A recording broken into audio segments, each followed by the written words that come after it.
There's no organization that's more fraught with settling for less than the Baltimore Ravens. Oh, but they won 2 Super Bowls. Congratulations, those were over 10 and 20 years ago. They constantly underachieved in the Brian Billick era after the Super Bowl win, no matter how often they fell short of expectations. That was until he could no longer be bailed out by the talent on the roster. It took a 9-game losing streak to fire him and replace him with John Harbaugh.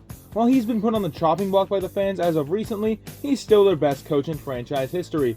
Granted, even with those mistakes he's made, he wasn't exactly dealt the most amazing hand. When your GM extends Joe fucking Flacco 2 times, it ends like most of the times that Harbaugh goes for 2, with sweeping failure. After a couple of failed playoff runs following the Super Bowl season, the Ravens entered an era of safe, inoffensive, and mediocre play until GM Ozzie Newsome retired in 2019 after a long career of service.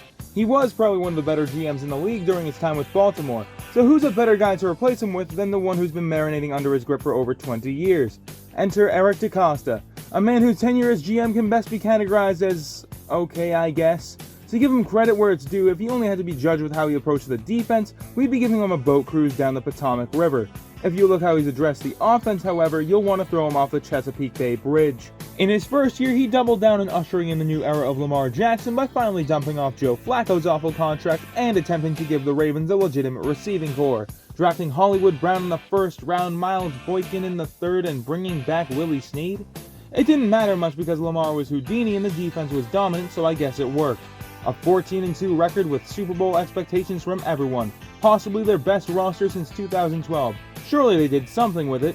If by something you mean getting bitched by Derrick Henry in the playoffs, then yes, they did something. The sad thing is, that's been their peak in the Eric DeCosta Lamar Jackson era, and it's only gotten worse from there.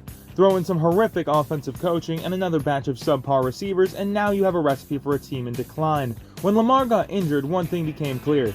He was the offense. Say what you want about his injuries, but you can't deny that without him, the Ravens are fucked 6 ways from Sunday. What's a better move than to completely lowball your star quarterback and leave your franchise in total limbo? Yes, I get they don't want another Joe Flacco situation, but you can't just look past Lamar's talent. Maybe if DeCosta gave him a goddamn receiving corps that wasn't full of sieves, things would be different. Lamar wants out because he sees through the team's bullshit facade, but don't worry, Ravens fans. Eric DeCosta has a plan. Sign Odell Beckham Jr. Sure, he's nowhere near the talent that he was back in New York or even LA, and his knees are absolutely shredded at this point, but he's Odell Beckham Jr., so he has to be great. See, they even gave him $15 million guaranteed.